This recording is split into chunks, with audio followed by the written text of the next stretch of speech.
raise your hand if you ever told yourself that you're just gonna check Instagram or TikTok for 5 minutes, and you grab your phone and you're scrolling, and you look up and it's an hour later.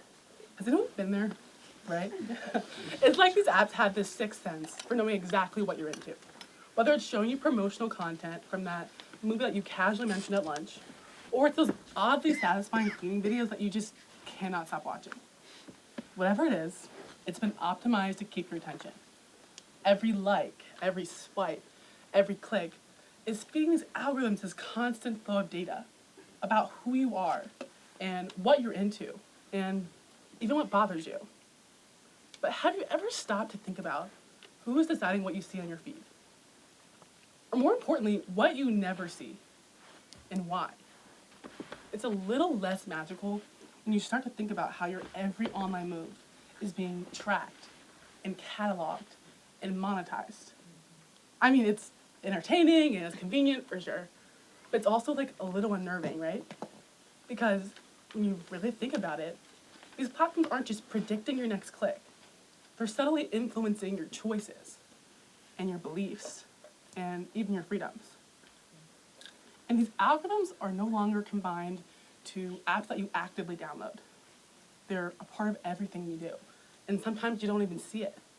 And that subtle control, the kind that shapes your world without you fully realizing it, has had a long history. So let's think back to the early days of the civil rights movement in America. Segregation wasn't just about which water fountain you could use or where you could sit on the bus. It was a full system, written into law, enforced by fear, and embedded into all walks of public life. You didn't get to choose whether you participated in it or not.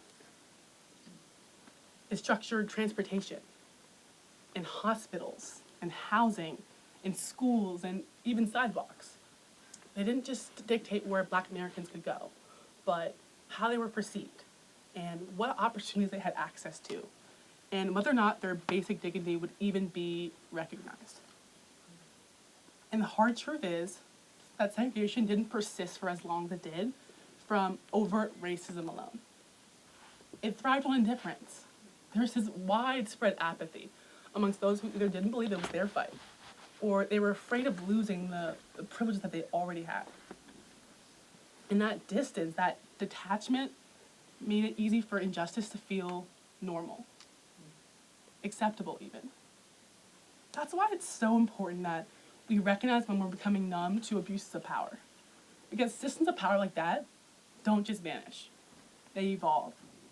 And I think we're seeing a very similar dynamic play out with artificial intelligence. Most of the AI that we interact with, we didn't actively opt into. They're just built into things that we don't even think about. It's structuring how medical decisions are being made. And it's in facial recognition systems at airports.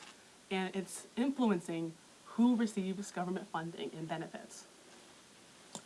I studied computer science and data science at Haverford College and the University of Pennsylvania, where I've spent most of my time studying how technology is affecting justice and access and representation. But today, I really want to approach this as just a consumer, because I've spent more time than I want to admit mindlessly interacting with AI-driven systems, and I really understand how easy it is to lose sight of the bigger picture. But our current society is starting to use the term AI so loosely without fully facing all that encompasses. So I want to take a couple of minutes to just unpack that. When I say artificial intelligence, what might come to mind is ChatGPT writing an email, or people generating these really realistic deepfake images. Because that's typically what dominates the news cycles. But in reality, it's only a small fraction of all the AI that's already out there. When computer scientists are talking about artificial intelligence, a lot of the time they're referring to more than just those generative tools. They're talking about an entire ecosystem of machine learning. And so think search engines and social media feeds and resume screeners and the content recommendations on your Netflix and surveillance systems. And here's the connection that we often miss.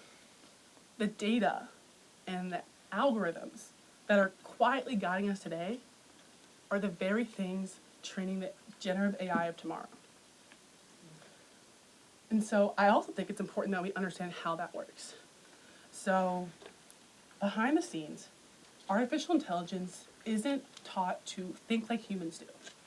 They're trained to replicate patterns that come from massive data sets built from what you searched and what you shared and what you liked.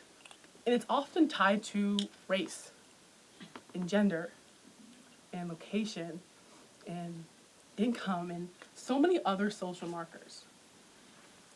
And what's a little unsettling is that these technologies don't inherently understand fairness. It only knows the patterns and the things that have happened before and the outcomes that were rewarded. So when historical patterns start to reflect structural inequalities, those biases are then baked into these models. And so now algorithms are learning that Black neighborhoods are high risk and that certain patients' pain doesn't have to be treated as seriously. And that certain names shouldn't be moving to the interview phase. That's what makes algorithmic bias so scary, because we're taking old biases and injustices and putting them into new systems, technologies that we often want to believe are neutral. And right now, there's a huge gap in regulation around artificial intelligence. Companies are able to deploy AI models that impact real people without even explaining their decisions or preparing any of the harm or even acknowledging when something goes wrong. And without auditing and proper oversight, we feed AI these biased data and we're creating systems that encode exclusion. And without accountability, that injustice expands unchecked. And I unfortunately don't think enough people have fully reckoned with the scale of harm that these tech companies and government agencies are causing. And I don't think it's because people don't care. Maybe it's because a lot of us feel like this is a little overwhelming, or it's technical and it's complicated. But I promise you don't have to take even one computer science course to be a part of this conversation. But you do have to pay attention, because we've seen from the past, time and time again, that when enough of us tune out, we start to see harmful systems as normal. That's the danger of apathy. It makes injustice feel inevitable. But whoa, that was really bleak, so let's not end on a low note. Let's talk about ways we can use this newfound awareness to move from concern to meaningful change. So first, recognize your power as a consumer. Start asking these critical questions out loud, like, why am I seeing this content? And what data is being collected here? And how was that decision made? Because the more that we ask, the harder it is for these companies to continue without accountability. Second, start to support policies that protect your digital rights. So when new tech regulations propose, take 5 minutes and make some sort of public comment. Because without public pressure, nothing really changes. Third, I like to call this one diversifying your information diet. So I challenge each and every one of you in here to take one day out of the week to intentionally seek out new perspectives, things that you never see in your feed. Because that small act of resistance is helping break that algorithmic bubble around you. And finally, talk about these issues with people in your life. Share what you've learned today, because the most meaningful tool against apathy is just conversation. I still use TikTok and Instagram, and I still benefit from AI tools that help me study and work. So this isn't about rejecting technology. It's about demanding that it serves all of us.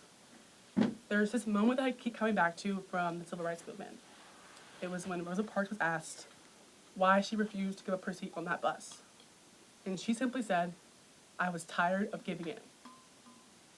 Perhaps that's where we are today. Tired of surrendering our attention and our data to systems that weren't created with all of us in mind. Because the future of AI isn't predetermined by code or even corporations. It's determined by what we accept and what we challenge. And it's shaped by those who dare to demand better. Thank you.